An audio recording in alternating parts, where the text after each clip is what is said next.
ladies and gentlemen, boys and girls, welcome back to the channel. But whether you are Clydeside, Stateside, or worldwide, it's time to rise up, get Falcon set, because it's time once again to enter the locker room. Because the Scottish Falcons and friends are back once again, and we've got a new friend to introduce to you. Because as we've promised you many, many times here on AFN International, we are the voice of all the fans. And as I say, we've got a couple of very special guests on with us tonight. So before we get into any real business, I will shout out the boys. First of all, the man to my right is making his debut tonight on AFN International. So South London's own. If you don't know him, you will find him on Away Days. That's DAZE. And now from Away Days to a new home. So please, ladies and gentlemen in the chat, please give a warm red and black welcome to Dino, the newest addition to the AFNI.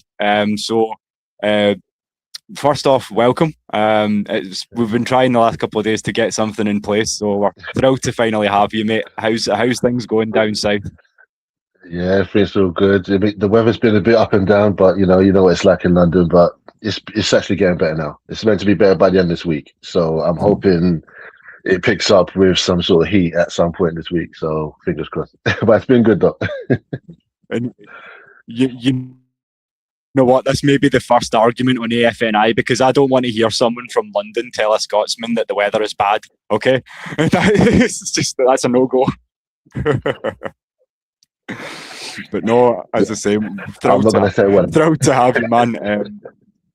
And then down below us, we've got my namesake, brother Will, the Georgia Reaper. How you doing, my man? Glad to share the show with you again. Give the fans another willpower hour. How you doing, my boy? Hey, what's going on, man? And I think Georgia weather got both of y'all beat right now. Shit, I don't think I seen the sun in about 2 weeks. Yeah, I heard it's storming pretty bad over there, my brother. Shout out to the chat as well, because we've got the Celtic brethren, Floyd Donnelly, down there, just giving you a nice welcome, Dean. You're gonna get plenty of that. So as I say, hopefully we're going to make this man a co-host going forward. So hopefully you're going to see a lot more of him. So hopefully if all goes well tonight, you can drop some red and black in the chat, and we can have Dean back for you. But boys, tonight was more, yeah, man. But yeah, tonight's just more about kind of setting the stage, as it were. So before we get into anything, really, I would ask Dean, why did you choose this pain? Why the Falcons?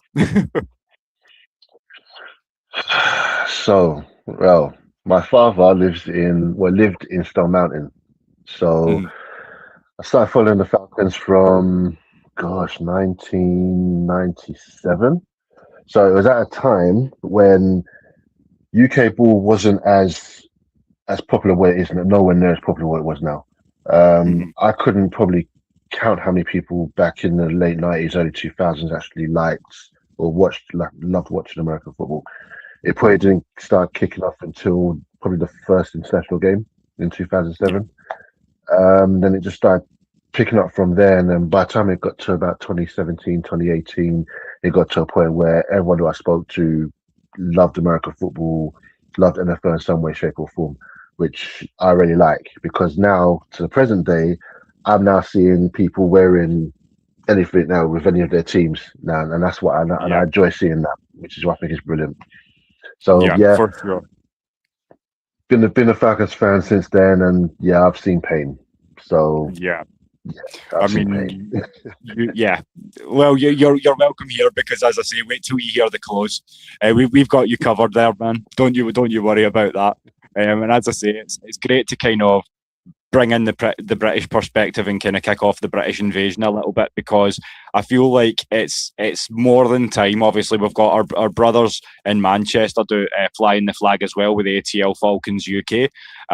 But Des and I have been kind of chopping it up for the last couple of years now, and we thought about why not actually give a voice to kind of all of Britain. And obviously, because me and Maggie had been working together with the guys stateside, obviously it was just kind of tag on the international, take the thing worldwide and go with it. So as I say, we're thrilled to have you on. And while we're on the subject of international sports with the World Cup coming, I do believe I owe your Gunners some congratulations too.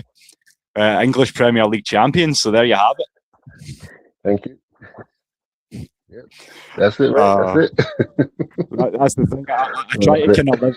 I'll live vicariously through you guys because I try to avoid Scottish club football. You know the reputation we have up here, especially around Glasgow. Yeah, I've seen it. I've seen, yeah. Yeah, I need to say no more.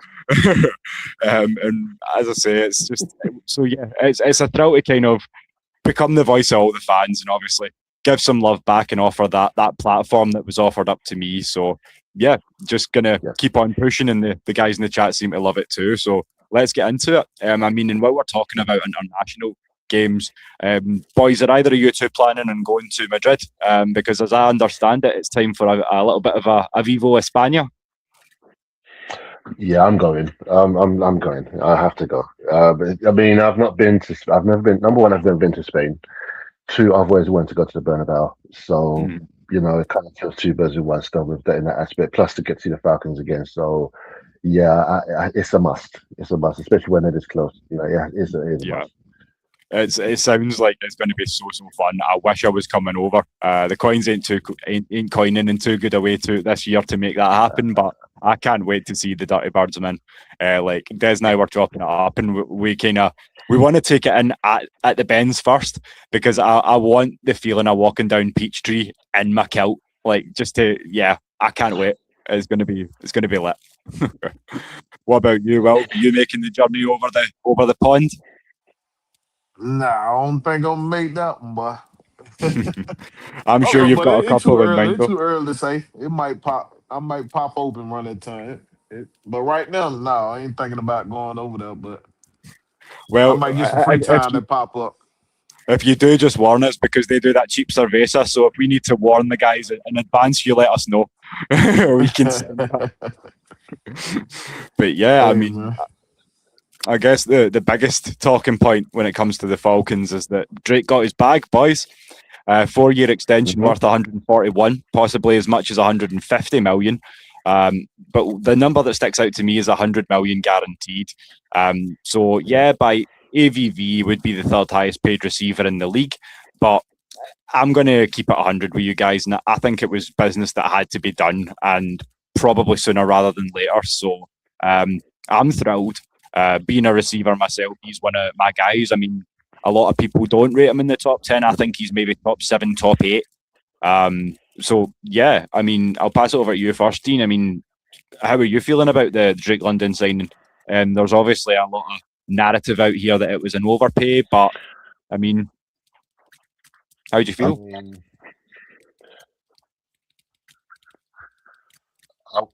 I think for me personally, I think it's deserved.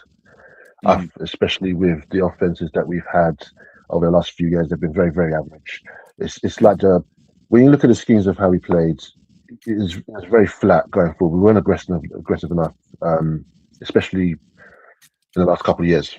Like last year was probably a little bit better, but the last couple of years before that, with 3, 7, and 10 records just spoke for itself. Our defenses were improving, but the offense wasn't. It felt like the offense was just being held back, and and it felt like when you look at him size wise, speed wise, he's a threat to anyone. No one wants to face a receiver like that. So for me, I think it's time to take the reins off him now. I've always said, and with some of the guys who I've spoken to in other Falcon groups, they said, this is a receiver who just get it to him downfield, and he'll get it, and he's proven that. Do you know what I mean? And it's been very frustrating just seeing certain plays just being done constantly all the time. It just felt like nothing was happening, and the frustration. So I could probably feel this frustration with him as well. So I feel this season, I think the contract will justify it. That's what I feel. I really feel it'd be justified for him to get that contract, and I think he's going to have a good season this season. I would agree with that. I think what I don't think a lot of people have taken into consideration as well, Dino, is that I think there's a good amount of goodwill on that because he's been producing for us with that lack of consistency from his quarterback.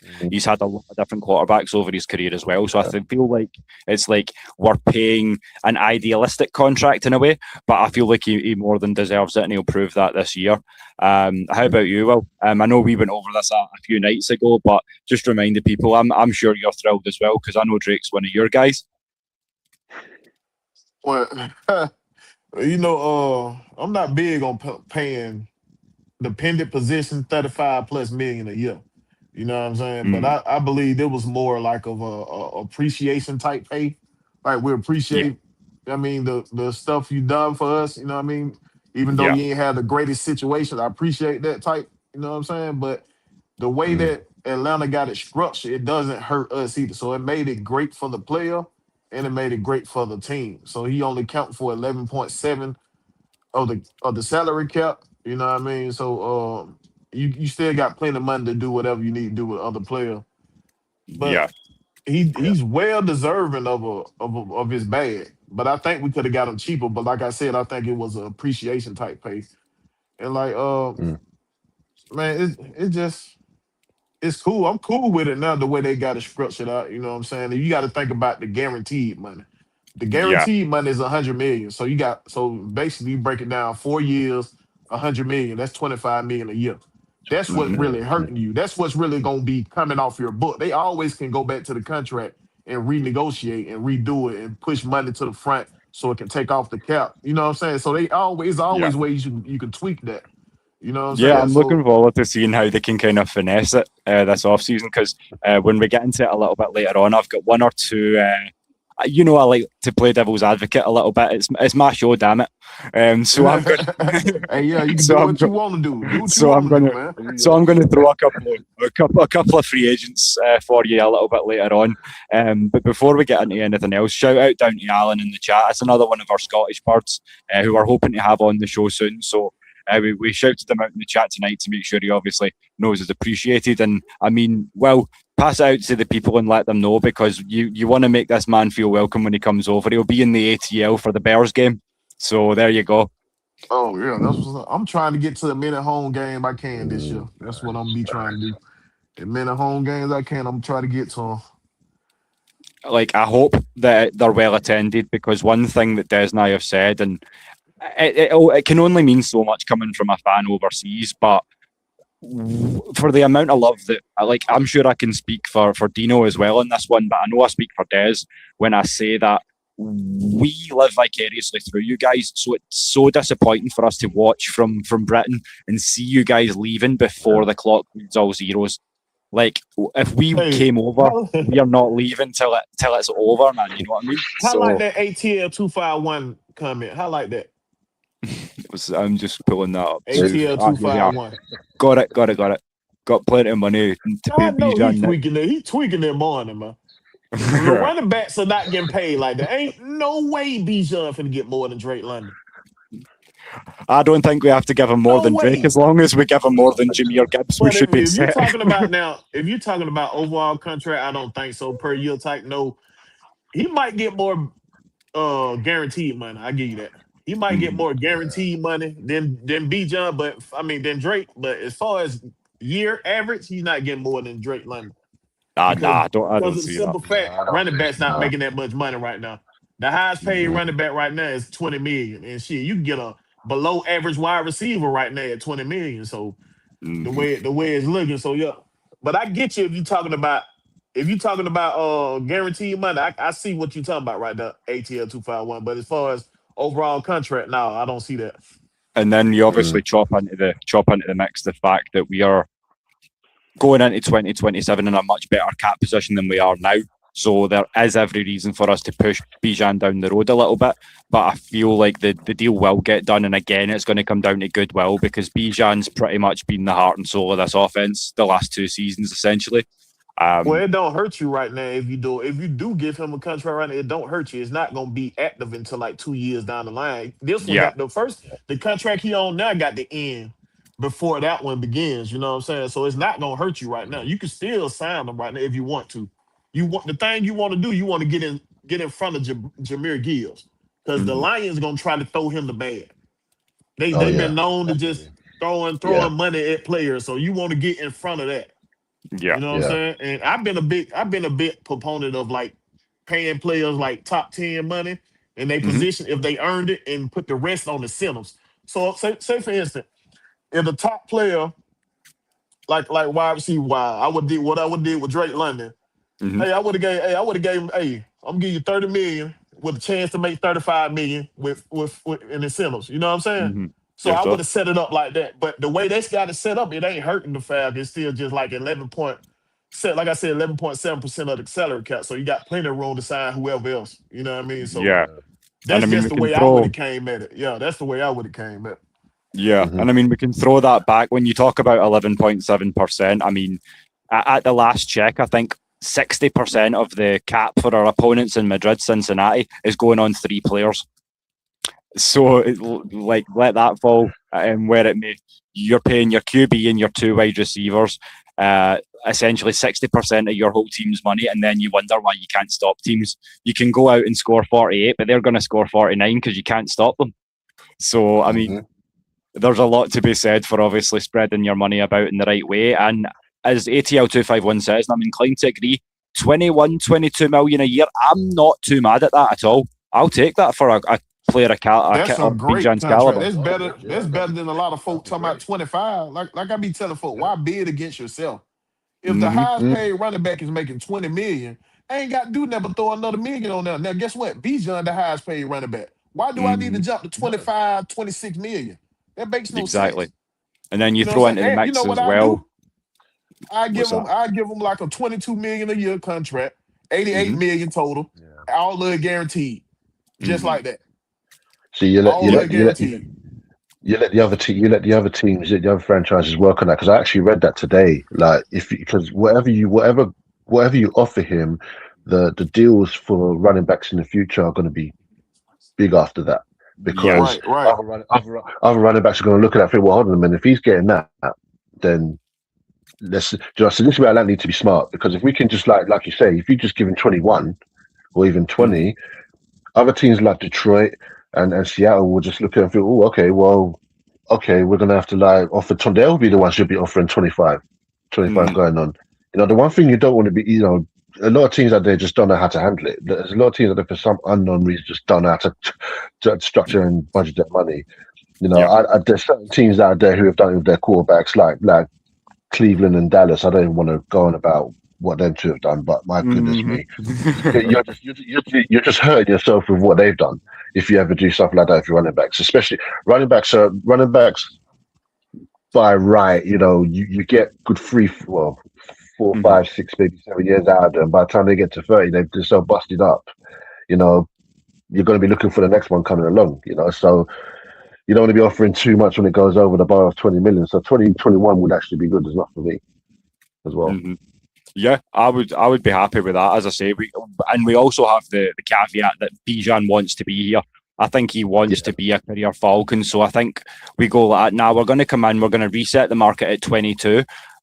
We don't really want you worrying about what's happening in Detroit because at the end of the day, we're building something here, and you're a cornerstone of that. And I feel like that Yeah. will go a long way to maybe saving us a little mill or two as well. And I've got a good Yeah. point here again from Alan, just asking. He thinks we've got 40 plus million dead cap going away. Yeah, it's not all on Cousins. It's broken down. I think I did it a couple of shows ago. You can go back and check on that. But I did a full breakdown just of what is getting paid. But yeah, we're paying 43 million this year in dead cap. Yeah, the Um, next year we're gonna have 125 to 145 million dollars in cap space. So Mm. we're gonna have Yeah, plenty of that's money next year. healthy. You know what I mean? So Yeah, I very think healthy. everybody pretty much waiting on to see what the Falcons gonna do with Bijan because he was the best back in the league. So if he gets what he get, you ain't got to pay your running back over what Bijan get because he was the top back in the league last year. So you ain't got to pay over Bijan. That's yeah. a Mm. negotiation tactic they can use in that when they bringing their running backs to the table. You know what I mean? So I think in between like Bijan and Jameer Gill, that's what the league waiting on pretty much. You know what I'm saying? They gonna set the bar. and they're gonna go from there. Yeah, I think you're right. Someone in the comments is trying to say that it's the 28th of March. I think you're a little bit late, mate. This is now June. Hey, man. I don't know. I yawn on comments like this. No, it's just people mixing up the date. That's all it is. You gave him his 2 seconds of fame. That's what he wanted. He wanted the 2 seconds of fame. You gave it to him. It's all good. You know what? We accommodate here. As long as you ain't repping that fleur de lis, we'll be just fine. But any of the other 30 franchises, you'll be just nice. But yeah, I mean, talking about it all, I know that there was some divisive comments on X, and I don't know if you boys have seen the post. But yeah, I mean, Mark Zeno did echo some of what you were saying, Will. Just basically how he didn't want to. I'll bring it up just now. I've been staunchly against paying wide receivers this kind of money for a while now. It's poor cap management. The Falcons should have paid Bijan first.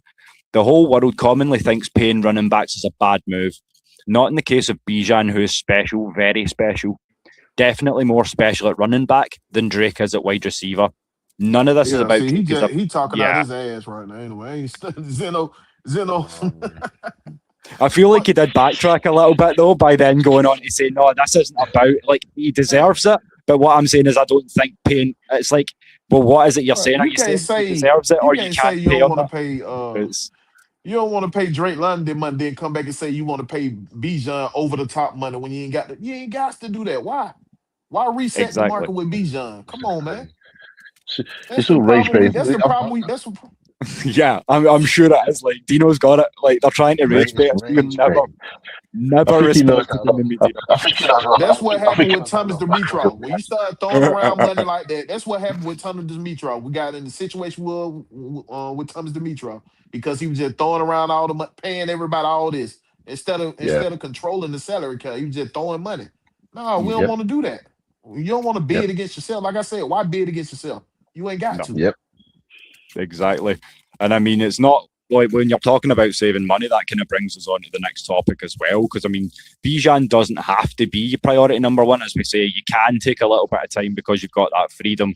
But if he's not, then you've got a lot of contracts. I'll flash them up now because I've got the offensive and defensive pending free agents, and it's quite a list, to be fair.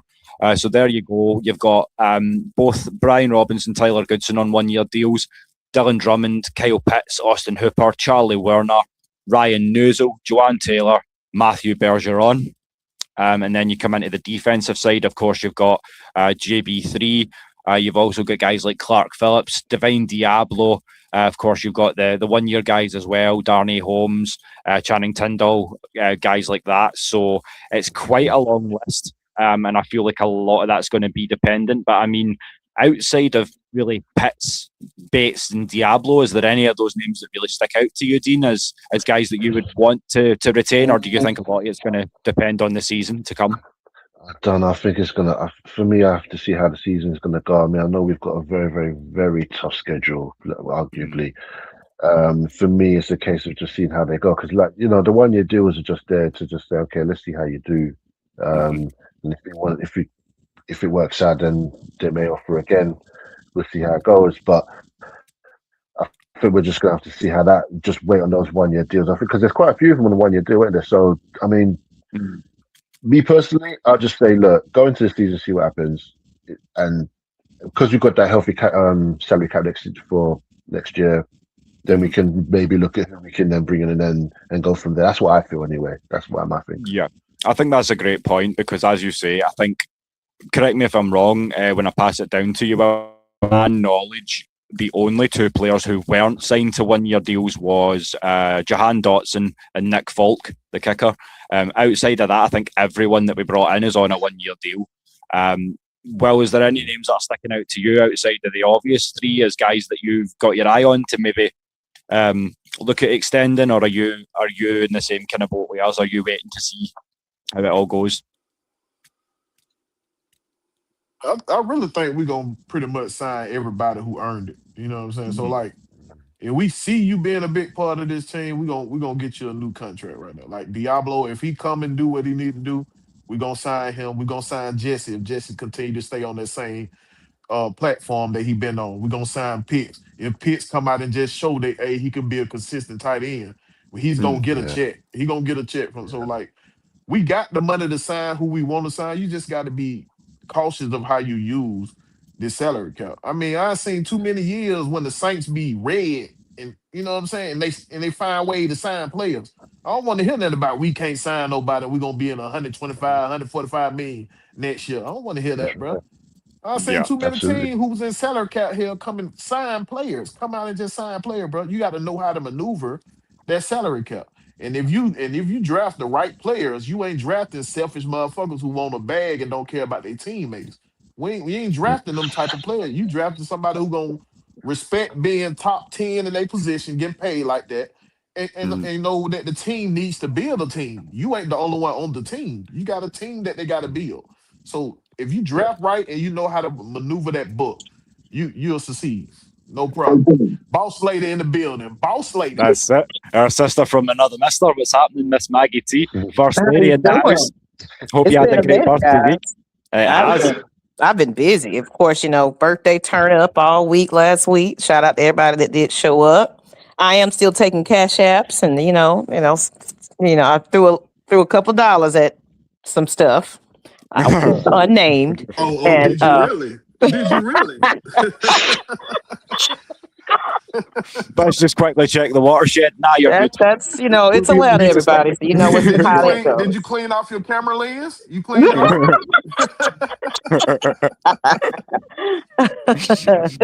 Oh What's dear. going on, chat? What's going on, everybody? You already know I'm Miss Maggie Yeah, T. good. I've been extremely busy though. I guess I'm interrupt y'all because I don't know where you at anyway. But No, not at all. We're just chatting off season. It's good to have you. As I say, we've been awaiting your comeback and all the stories of your escapades from the week. So we're looking forward to that. Okay.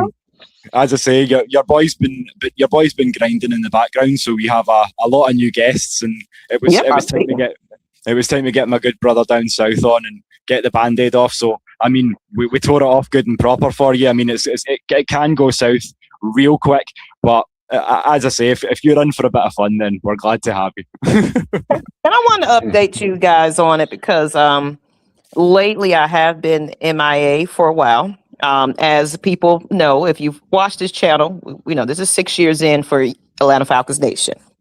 My biggest goal has always been I want to be radio.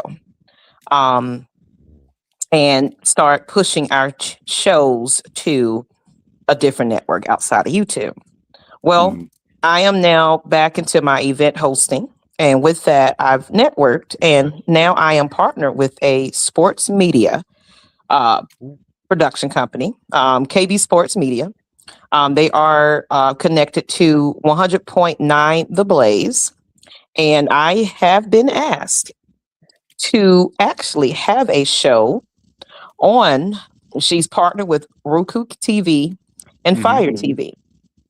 So okay. this is me trying to get now kind of branch into my journalist skill set.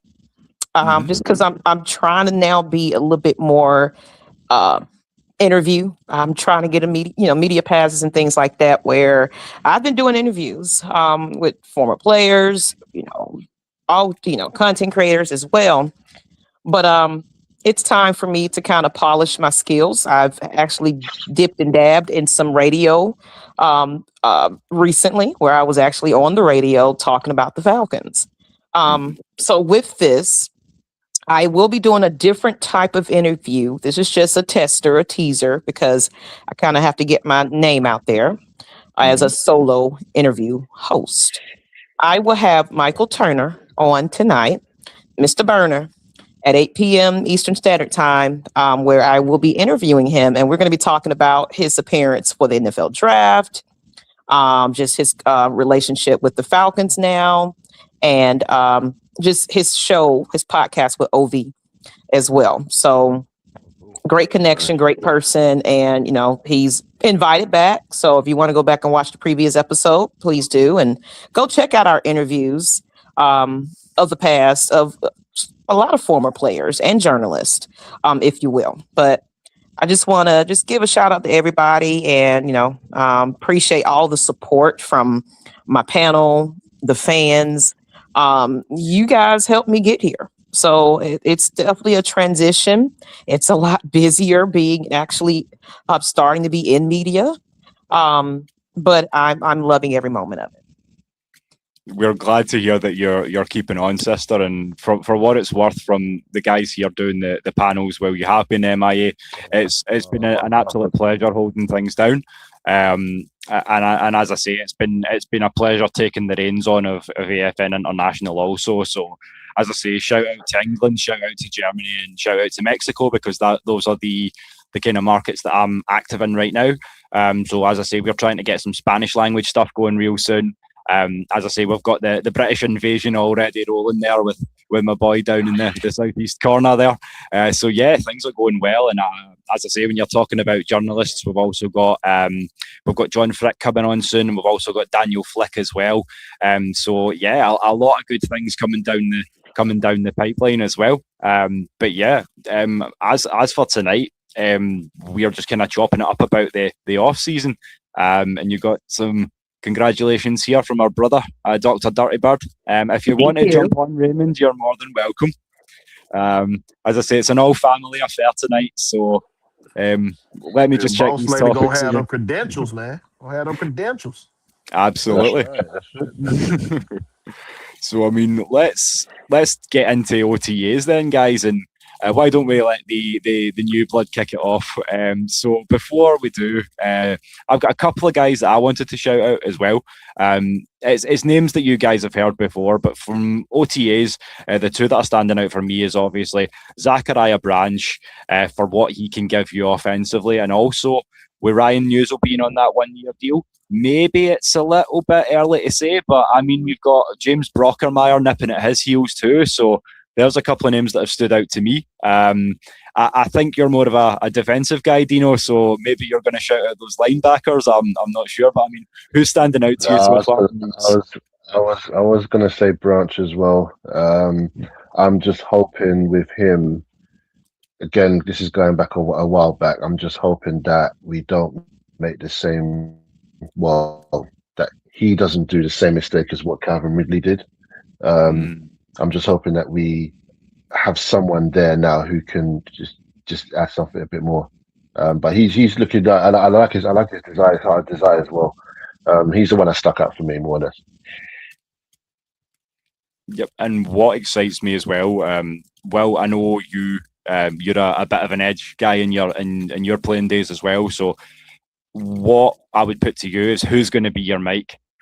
Because there's so many versatile guys. I mean, that's what I'm going to throw out to you, brother, because I know you like to watch the D.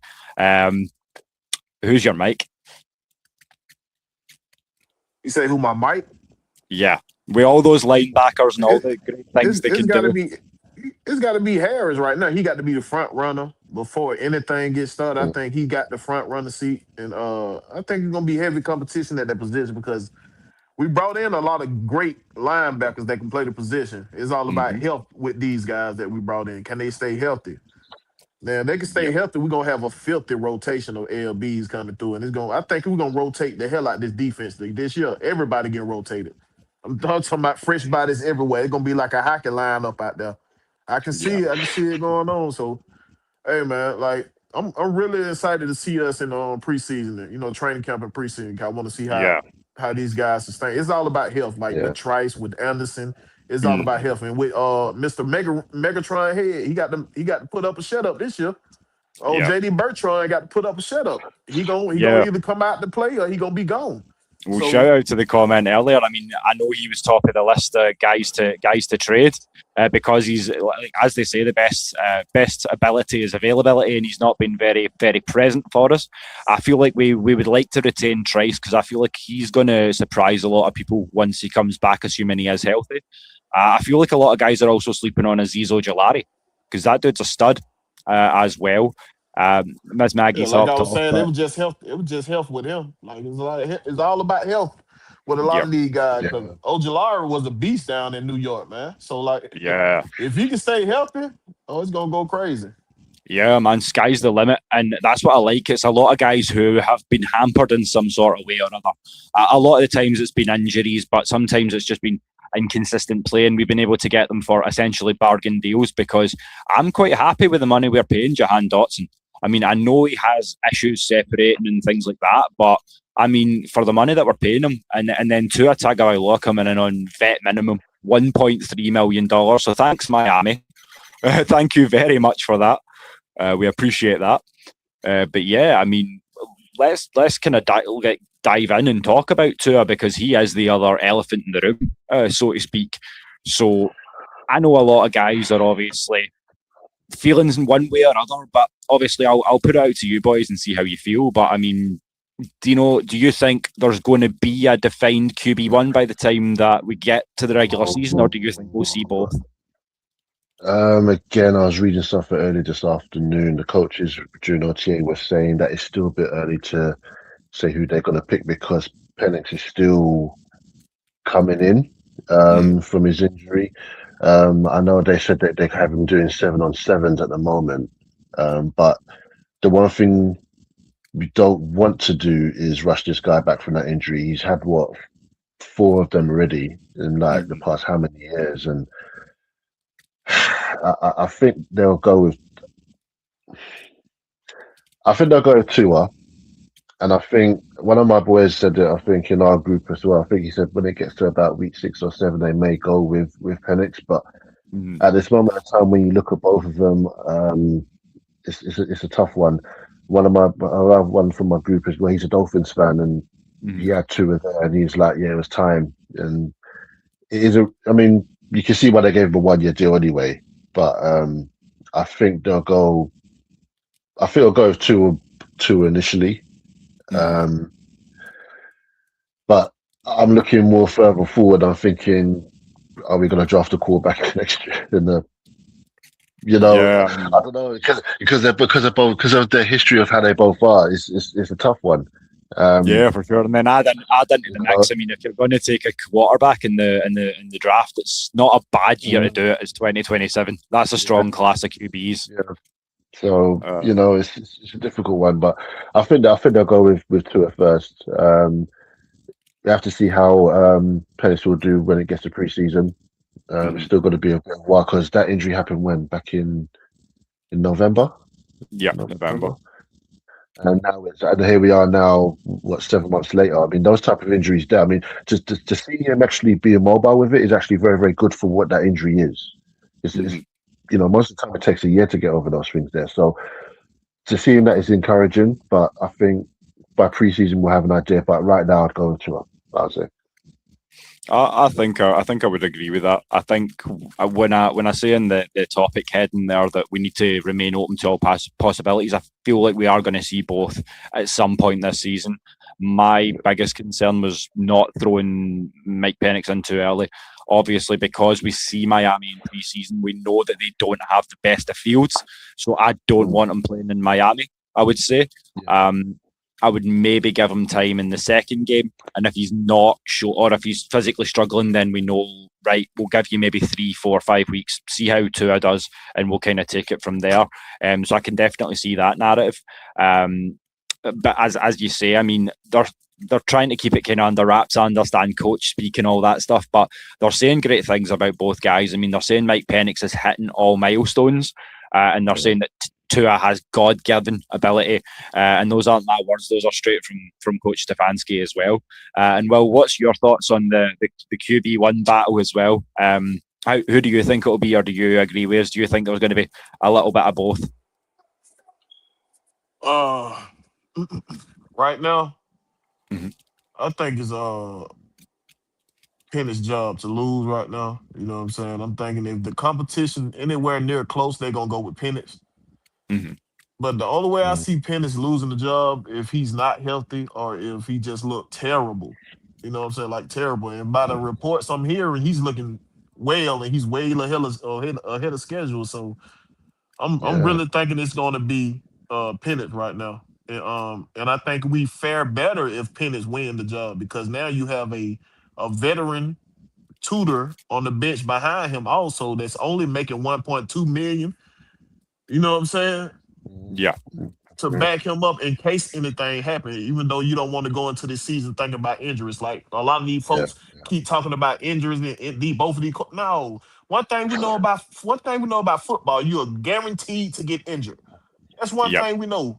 That's why you prepare. That's why you prepare in the off season to have capable backup, just in case anything happens. You know what I'm saying? Yep. You can't sit here and be scared to play football because of injuries. That's when you get injured. When you play scared to get injured, you get injured. You know what I'm saying? How many non-contact injury we saw? We're seeing about 4 Sadly, of too them this many. year already. Mm. You know what I'm saying? So it's like you can get injured anyway. You can step out the shower wrong and you got no slip a hamstring or pull something. You know what I mean?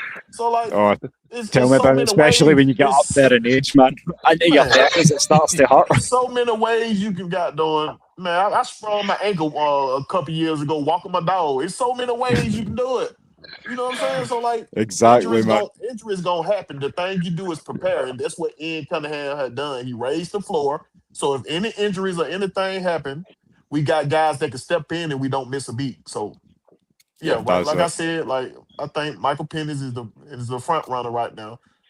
If he play anything close to like competent quarterback play and on neck and neck with Tua, he's gonna win the job. Yeah, and as you say, it's not a game that you can play and not get hurt. Trust me, like playing it up to like 26, 27, I felt absolutely amazing. Playing into my 30s, that was a different game because now I'm 35 next month. I wake up in the morning and I remember those 9 years of football. They come back every morning just to remind me. But it's not. I wouldn't change it for the world. That's the game we love, but. Yeah, you do pay a heavy cost for it sometimes. I'll say that much. And as I say, it's been a great show so far, guys. I hope you're having fun. I know I am. But yeah, let's keep the good talk rolling. So this is what I was talking to you guys about earlier. So I know we've been talking a lot about wide receivers, because I've stated on. Side note right now, man. Dive in, Will. Terrible sportsmanship by the New York fans, man. I'm seeing clips everywhere. They jumping on these Spurs fans after they lost. That is crazy, man. What kind of sportsmanship y'all got going on? Ain't nobody come watch a game that cheering for another team. Y'all that petty. Y'all want to sit there and jump on a fan because your team lost. What kind of sportsmanship y'all got going on over there, bro? Y'all finna cost y'all city so much money it ain't funny. That's some of that that's some of that European soccer sportsmanship. We've seen that before, haven't we, Dino? Oh yeah, y'all serious about y'all soccer now. Hey, that's y'all serious about y'all soccer. You're in for some trouble, man. You've got Scotland and England on the way. But they can come watch a soccer game at y'all stadium. Only time they get jumped at y'all stadium if they talk shit after y'all team that lost. Yeah, it's going down. Yeah, if they talk shit or if they don't get around in when it's their turn to get around, that's the only two ways where things can go down, I suppose. But no, I just had to mention that. I'm seeing them on the feed. I'm like, oh my god, that's crazy. Yeah, man, it's a bad look all around. It's like when you're trying to put yourself across as like a mecca to international fans as Boston, as New York and Boston area is right now. That's where the Tartan Army's based. We are coming out of Providence right now because our first two games are up in Boston. So yeah, it's kind of right on our doorstep, so to speak. But yeah, I mean, there's a great Scots-Irish contingent over in Boston, so I'm sure we'll be well received. From what I can see, it's been pretty fun so far. What I worry about is going down to Miami in that heat and playing Brazil. That's going to be a different game. Yeah, that's going to be naughty. Yeah, bad things happen to Scotsmen when you push it above 20 degrees Celsius. Oh, and we've got some points here from Raymond. He's saying the team's always going to cheer for Penix over Tua. I feel like that because as Ian Cunningham said, it's draft, develop, retain, and that's our guy versus a guy who we know is going to come in for 1 year. And he made the mistake of saying that football is a part-time job. Not really what you want to say when you've just been brought into a new team. but I kind of, or maybe I'm thinking too much into it. I don't know. Part-time job. Jeez, football's a year-round thing. Yeah, and that's even for us. So, and we're not even getting up anymore. So I mean, let that fall at me. Don't be trying to throw in heat here. I promise not to get too bravehearted with these guys.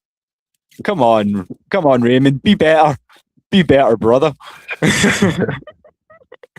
This is the IHOP of AFN. This is the International House of Punditry. How dare you come in here and start causing heat? I won't allow it. But no, man. What else have we got? I mean, free agents. I digress a little bit, but no, I know a lot of what the talk's been free agent wise has been in regards to receiver, at least from me. That's the position I played, so that's mainly where I'm looking, and I feel like bringing Zachariah Branch in, he's so versatile, but he's really competing to be wide receiver 3. I feel like Dotson's going to be your 2. I feel like outside of that, I like Olamide Zaccheaus. It's good to have him home, all that great stuff. I'm not fully convinced by Chris Blair. I feel like letting Nick Nash go to Washington was criminal. That's just kind of how I felt with that. But I felt like bringing in one more pass catcher would be great. Although, shout out to Trace Moustakis, Big Moose. He gave me a name that I hadn't really thought of yet. And it shows up this offensive line because, as I've said to you guys before in various chats, I'm not convinced either by Joanne Taylor. I know he came from a Super Bowl winning team, but let's keep it 100. He was the weak link on that chain. So here's what I would propose. He's a right tackle, 2-time Pro Bowler. He comes from Stefanski's scheme in Cleveland, and also his second Pro Bowl in 2020 was under the tutelage of Bill Callahan.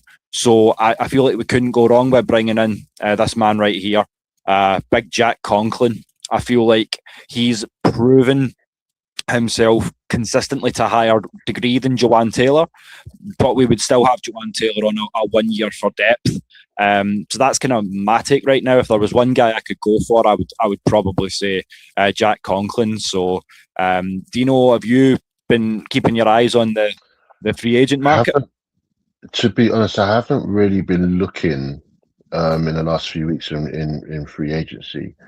But if someone like that is available who has worked under Stefanski before, if the chemistry is already there, then why not? You know, these boys are the ones who you have to get into cohesion first. You know, them offensive linemen are the ones. You know, they don't get as much recognition, like I've always said to people. They're the ones who, for all the novices out there who don't watch, that you can see all your wide receivers and your running backs. But those are the guys you have to be faithful for more than anyone. They do the job and they go home. That's just them. So if you've got someone like that who's worked with Stefanski and he's got the history there and he knows what's going to be made of him and what to expect, someone like that would actually be a pretty decent one to bring in, I would say. Yep. I think so, particularly because he would then go on to be, I know he's only, I think, 28, 29 years old, but he would essentially come in right beside Chris Lindstrom. They would be the guys who would mentor the young line coming up as Jake Matthews gets up into close to retirement, because I feel like that would be what we are ideally looking for. I feel like I said this on a previous show, our backup offensive line, if we were to play them, would still be pretty stout. You would be looking at Jack Nelson at left tackle.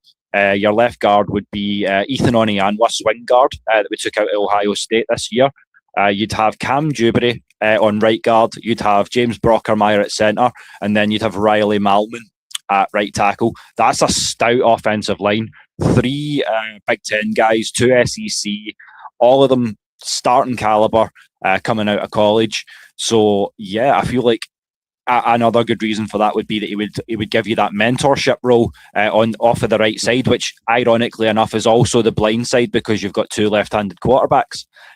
So I feel like there's a lot of ways that can work.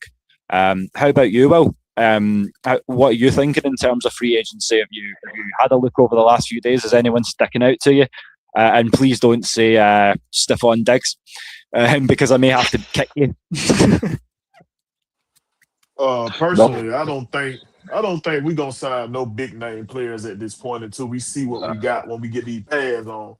Yeah. Once we get the pads on and when the men start separating from the boys, then that's the time I think you'll see moves. You know what I mean? If guys turn out not to be who you thought they were when we throw these pads on, then you start making moves to try to better your team. But I don't think we're gonna see nothing right now. Yeah. And that's why I feel like a lot. Yeah, pardon my French, guys in the chat, but I don't shirk around stuff like this. I feel like we're all pissing in the wind a little bit. Especially, we want to see what we got. We got to see what we got, because we just making moves just to be making moves at this point. You got to see what you got first. Yep, and we need to find out situationally where everyone's going to be. Is AJ Terrell going to be your CB2, or is he going to be your slot? How are you going to utilise Kyle Pitts? There's a lot of different X factors coming into the season, but I can't remember an off season. And that's something you had said too right there. That's something you said right there, like with the Avion, where they're gonna place him. I think a lot of people forgetting how good Mike Hughes was. I mean, besides being injured, people forget that they was going to AJ side more times last year than they was Mike Hughes, because Mike Hughes was locking shit down. Yeah. See, but that's what we do. We get new things in Atlanta, and we forget about stuff we already had on the roster type. You know what I'm saying? Let's be patient. Let's get your popcorn ready. Let's watch what's going on. Yeah. Instead of looking always to the shiny and fresh, like it ain't always got to be like that. But yeah, I completely agree. I feel like a lot of it's speculation, and but at the same time, I can't remember an off-season process, at least over the last maybe 4 or 5 years, where I felt this excited. So it's going to be a lot of fun, and as I say, I hope you guys are going to be here to join me a lot more often going into the season, because we've got a lot of good content coming forward. But yeah, I mean, we've spoken a lot about the roster, but how about these coaches? Because as you guys probably know, Jeff Ulbrich was accepted and went and participated in the NFL Accelerator program. So it looks as though he's scouting to be either a head coach or a GM somewhere. If that does happen, I wish him all the best. I mean, he's had a phenomenal tenure in Atlanta. I'm glad to hold on to him for one more year. But if the worst should occur, guys, who are you looking at for potential replacements? Because I've got two for you. One obvious, one maybe not so obvious. But for me, I'd go probably the low-hanging fruit there would be Nate Ollie. He's done a great job with that defensive line. But I'd second that with Barrett Rood, who's our inside linebackers coach. And I feel like, obviously, we've seen with Caden Ellis and guys like this, Divine Diablo as well, how well he can do that. So I'd be interested to see what he does with a full defense.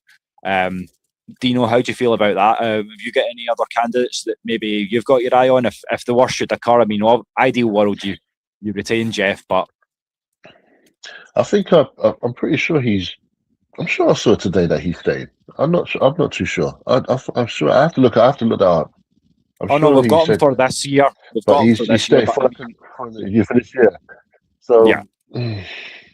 Again, I think because I think it's going to be the same thing. I think with on the field, I think like we're going to have to see how fit. I think this is going to be a season of how things go. I think that there's going to be, for me anyway. I've always like said with us when people ask me the expectancy of what we would do. I always said, look, let's try and get 9 wins, 9, 10 wins. I'm very optimistic when it comes to that. So when I see 3, 7, and 10 records in a row, and then we get what we got last year, I'm like, okay, we're kind of improving a little bit. But I think this season is a case of let's see where we are after that, and then see where we go. Because I can't think of anyone off the top of my head, if I'm being honest. I think I haven't really looked outside either, to be honest. That's why my guys are going to promote from within. Outside of that, I'm sure there's a lot of good candidates, but like, the heart wants what the heart wants, and I would prefer Coach Ulbrich to remain here. But as I say, kind of, you know how the business be. It's kind of, they don't owe us nothing, sort of thing. So Well, you got any more candidates for us? I know you're a big Nate Ollie guy, coming from a defensive line school yourself, but I mean, is there anyone else that you've maybe got your eye on, even if it's from another team? I mean, do you think there's someone else who could come in here and maybe do a better job or help shore up this defense a little bit more? Well, in the case of if Jeff Ober get the opportunity to get a job at head coach next year, I think they got a couple of guys already in place. I think they preparing situation like that. If Nate Ollie wants to be a defense coordinator, I think he's gonna be top of the line, top of the notch. And they got the defensive coordinator from the Browns last year. I think that's another top notch guy. Yeah. His name's slipping my head right now. I forgot his name. God damn. But I'm right there with you because his name's on the tip of my tongue and I can't remember. But I yeah. know I think exactly that'll who be. you're on about. But I think we got things in place. I think we got things in place, in just in case he gets that opportunity. But we got to think. A lot of teams don't look at like, hey man, when he got the opportunity to be a head coach, he really didn't fare well. So we might not lose our defensive coordinator, but just in case we do lose him to a job, I think we'll have a guy already in place, already in line. So I'm not too worried about it because I like the mindset of our front office and our head coach right now. They all in cahoots, and I think they pretty much have something in place in case we face that you know what I'm saying, dilemma in the future. And I feel like it's definitely something that this coaching staff is leaning towards. You know, there's a lot of top-down accountability that wasn't there before in the previous scheme, with Matt Ryan, with Ian Cunningham. Even with Alex Van Pelt, he's been working a lot with Matt. I mean, you saw Matt down there throwing passes. You can't ask for more kind of team solidarity than that. Because for a little minute, I was going to say if number 1 and number 9 can't go, I'm sure we've still got a number 2 jersey kicking about there somewhere. Have you got a year left in you, Matt? But no, I mean, it's all fun and games, but I mean, realistically, it's great to see him down there, kind of building from the top down, bringing back some legends as well. Because as I said, one way you could obviously shore up Kyle Pitts is to bring in a Tony Gonzalez to work with him. Same way you brought in Roddy White to work with the receivers. There's a lot of I know Matt's got a lot of guys he can call in a pinch. So yeah, I'm excited to see obviously where we go from here and kind of let the chips fall where they may. And yeah, I mean, we did say 10 wins would be a good threshold to have for the season. So with that being said, I mean, I think what it boils down to is how we compete in the NFC South. Because I do have a little visual to flash up here, and it's the NFC South champions the last 20 seasons. I don't really know. Yeah, I don't know about you boys. Not nearly enough red black for my liking. There's too much gold in that picture. Disturbing amount. But yeah, that's something I've been saying plenty as well. Is before we worry about playoffs, we need to worry about regaining the crown, showing people that we're kings of the South again, and letting them know that if you want it, you're going to have to come to Atlanta and take it. That's my feelings. But yeah, can we go 6-0? I don't think so. I think Carolina's improved too much. I think they're going to take a win from us. I don't know about Tampa Bay. I'm going to give them one in a slip up by us. So I'll say we probably go 4-2 in the South, but I think that's going to be enough to take it. How about you, Dino? What do you think? Do you think we can walk the South this year, or do you think it's? I don't think we. I mean, the one thing that we always have when it comes to going away to New Orleans, just don't hold your breath. For some unknown reason, we just don't seem to perform. I don't know why. It's annoying. It doesn't matter what team they put out. I'm getting sick and tired of certain defensive ends always getting the quarterback. I don't like it. But I think we're capable of getting 4 wins out of that. Carolina's going to be a tough one. The Bucks are very much Jekyll and Hyde right now. I'm pretty sure. I would love to say we're going to sweep the Saints. That's one thing I just love. I'd love to Fingers sweep crossed. them, but Carolina's going to be the one to beat as well. Especially, I mean, when you consider that last season they had, I spoke to some of their fans, they had no expectations whatsoever last year, and to do what they done last season was very, very good, and I think they're going to be up there again. But I mean, overall, we all know that the division's not the best in terms of how it is, but it's there for the taking. So we've got a step authority now. It's been a while. It's been a while since we've gone and done something now. Absolutely. Like I say, it's very frustrating and very aggravating seeing all that gold and black on. So. And as you say, like Carolina's done much the same as we have. They've raised their floor. Bringing in Lee Hunter with pairing Tip McMillan now with Chris Brazell. So if you're going to go with the Tyrrell brothers, they better have taken their Wheaties before we play Carolina. I'll put it that way. And well, how do you think we're going to play out against the rest of the NFC South this year? 4 wins, 5 wins? How do you feel? I got us sweeping the South. Ooh, that would be nice. I got us sweeping us out, man. I think we had an opportunity to do it last year with bad coaching, and I think if we got anywhere near good coaching this year, we gonna sweep the South, man. Because I don't see everybody got good, yes, but as far as coaching wise, I don't see a coach that's better than our coaching staff right now. I don't see it. Yeah, I'd agree with that. I got us going 14-3, 10-7 at the worst. That's if everything go wrong, 10-7. I don't see us not winning more than 10 games. I can't see it. Not what I'm looking at. But and again, would be a disrespect to say 5 to 7 wins. It's just appalling.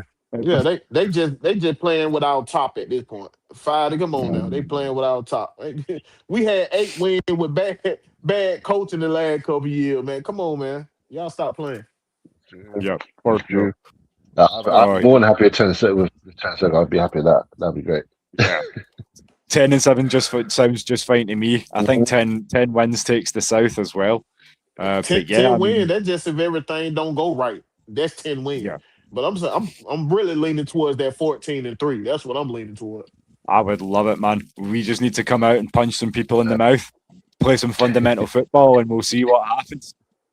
But yeah, I mean, as I say, it's been good kind of chopping it up on Falcons last hour with you guys. But do either of you guys have anything else in terms of the Dirty Birds before we kind of move on to some of the other Atlanta teams before we?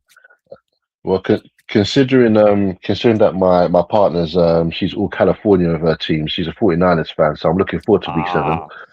Oh, that's going to be fun. So what you're telling us is no watch party week 7 because you'll be busy. Yeah, that's going to be a fun household right there. Yeah, because you're new, I've not told you the faux pas that my missus made. She's an artist, okay? Then I says to her, pick an NFL team. It doesn't have to be the Falcons. Pick an NFL team. And she goes, well, I don't know. And I went, right, okay, what logos do you like? And she went, well, I've always been drawn to the Fleur de Lis. I just walked out the room. I was like, nah, this conversation's over. I said to my co-host Des, and he's like, nah, that's grounds for divorce, mate. No NFC South. Don't pick none of these 3 teams here. Just pick the other ones. Don't pick the NFC South. To be honest, when I gave her the sheet of logos, I should have just put red pen through it. Just nah, veto. Next time. Raymond agrees. He thinks 4-2 against the South. In an ideal world, I do not care as long as we get out and into the playoffs. That will do me nicely.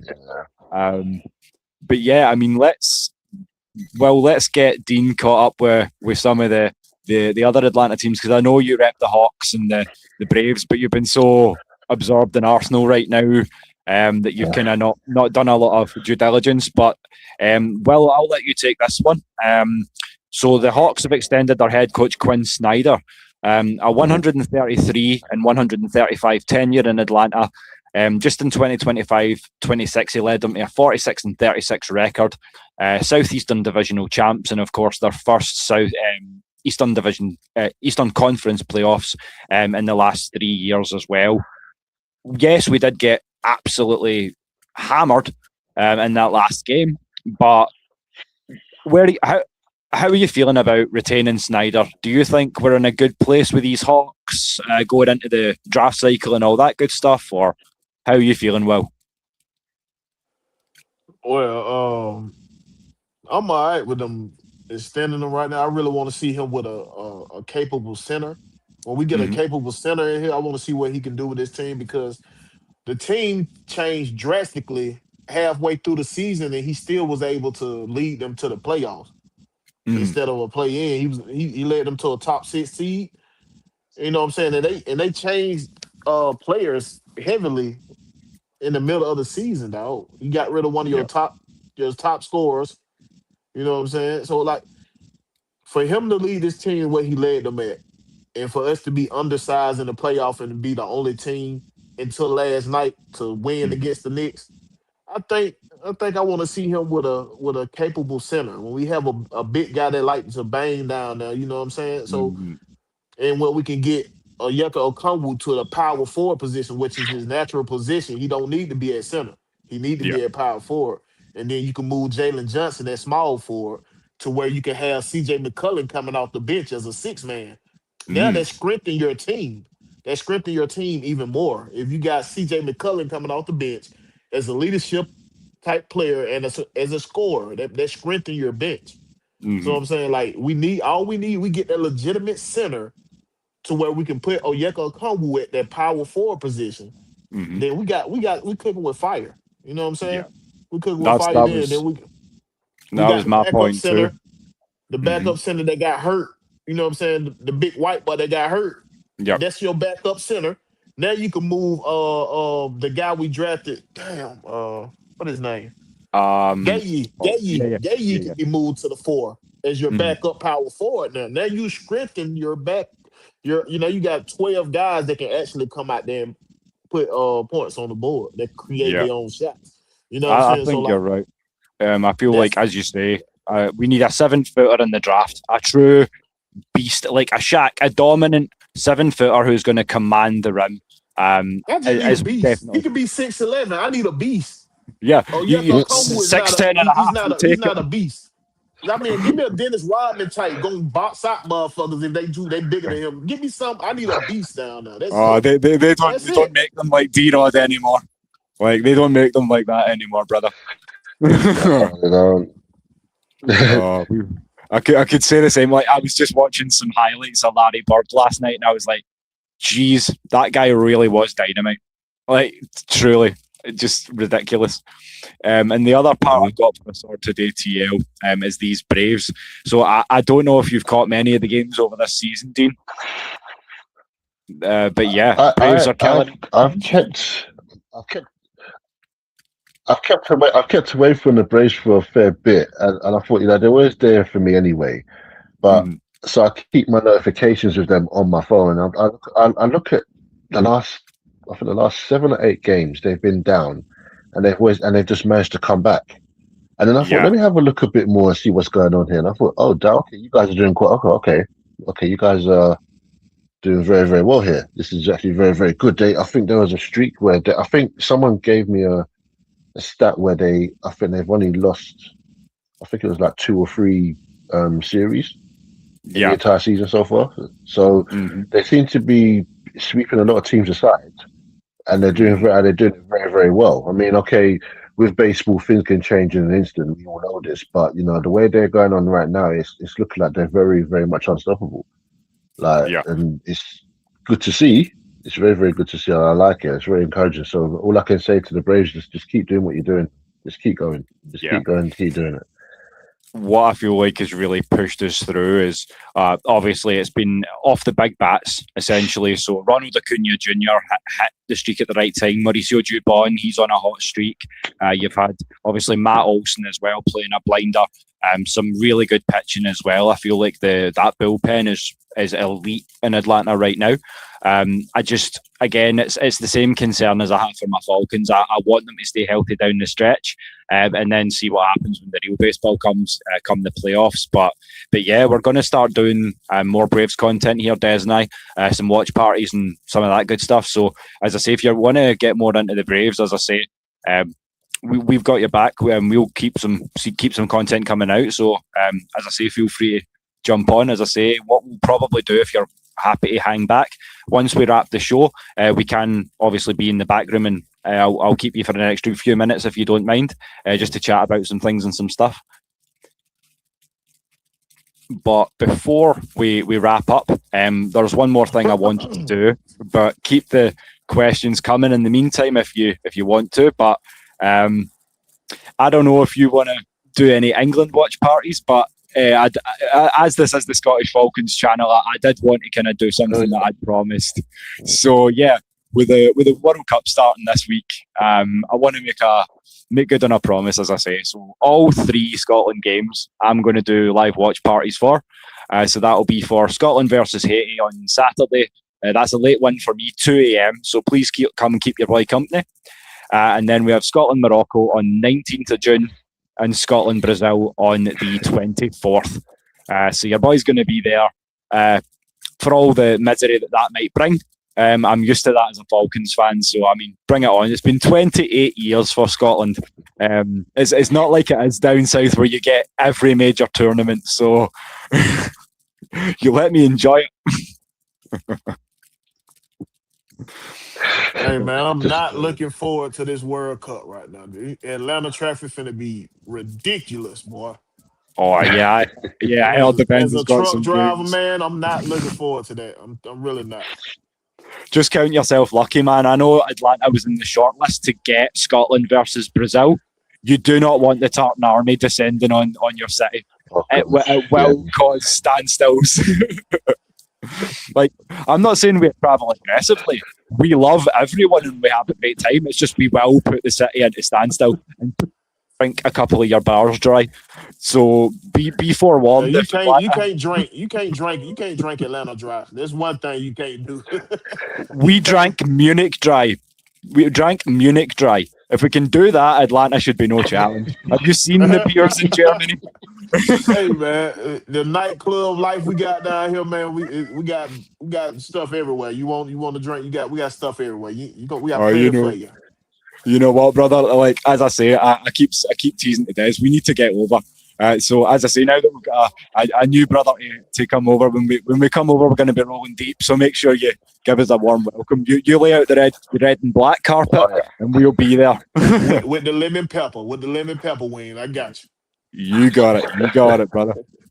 But I love like, to Dino's credit, he comes into the group chat and the first thing he says is, "If you like wings and mac and cheese, we're going to be just fine." And it was like, you know what? Say less. You'll be all right. Oh, you know how we represent. You know how we do. Oh, but yeah, I mean, as I say, it's been a great show with you guys. So I just want to kind of give out some flowers before we wrap things up. So just kind of what to look forward to going forward. As I say, we've got the World Cup coming up as well, but the recruitment drive's still on. So we want you to be a part of the Kilted Revolution into season 2 and beyond. You can ask the guys for testimonials now. You've seen and heard enough of my dulcet tones to know that I'm not going anywhere. So yeah, if you wanna come on and you wanna earn your kilt, as your brother Dino has done, then you know what to do. Hit me up, get at Des, get at Miss Maggie for the Stateside guys. And as I say, just keep the love coming. There's going to be a lot more going forward. So we're expanding into the new channel, the Locher-Room, as well, as we say. That's for everything non-Falcons. So you're more than welcome to join us on there as well, Dean. As I say, that'll be Braves, that'll be some wrestling, some Hawks, just whatever floats our boat in the world of sport. So yeah, keep an eye on that, everybody. Continue to like, share, and subscribe. And before we do, I'm going to pass it around to the boys, and obviously they can tell you where you can find them. So Dino, if they want to keep the conversation coming, my brother, where can they find you at? Yeah, you can find me on YouTube at Dino, Away Days. Days is spelled D-A-Z-E. You can also find me on TikTok as well, which is Away Days Sports. I do have Instagram, but I've still got to get that going, but it is still the same thing, Away Day Sports as well. And I do have it on Facebook as well, also the same, Away Day Sports. Wonderful. And as I say, it's been amazing to share the panel with you for the first time. Hopefully it's not nearly the last, because as I say, Des and I are looking for someone to kind of do a bit more co-hosting and appearing on some more of the shows. So if you're liking the vibes, then we're happy to keep it rolling. Brother Will, much appreciated, brother. And brother Will, tell them where they can get at you, my man. Oh yeah, man. Y'all can find me on Twitter and on YouTube at Will the Georgia Reaper. That's Will the DA Georgia Reaper.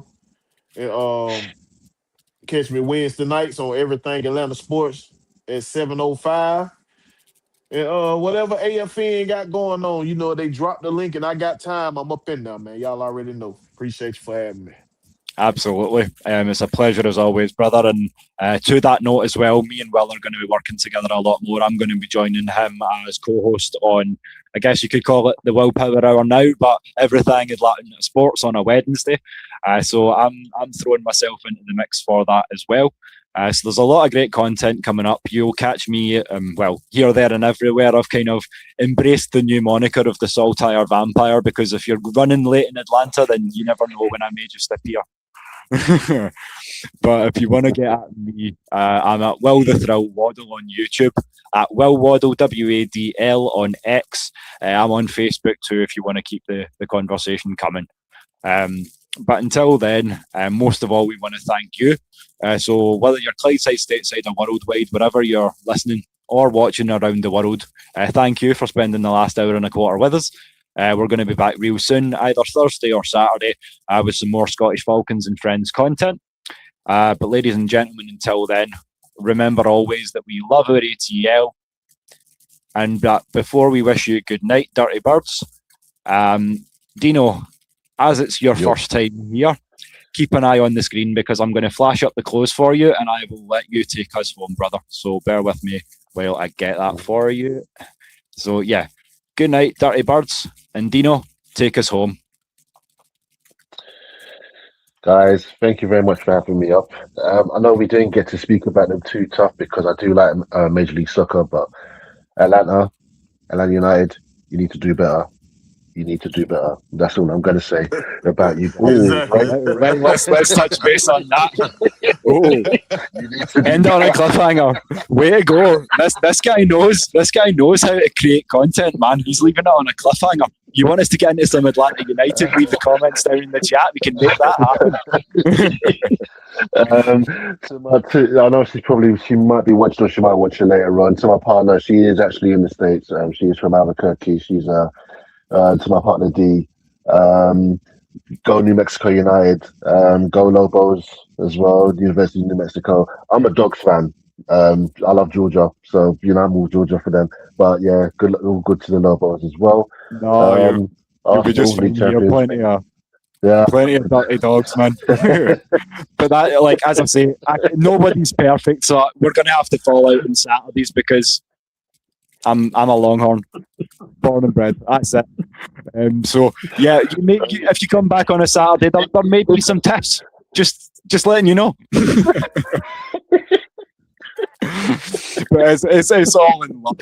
As I say, it's a dysfunctional family here, but it's a family nonetheless. So guys, thank you as always for joining us, and until next time, never forget that pain is international, but so is passion. Guys, we out. Yeah. Peace.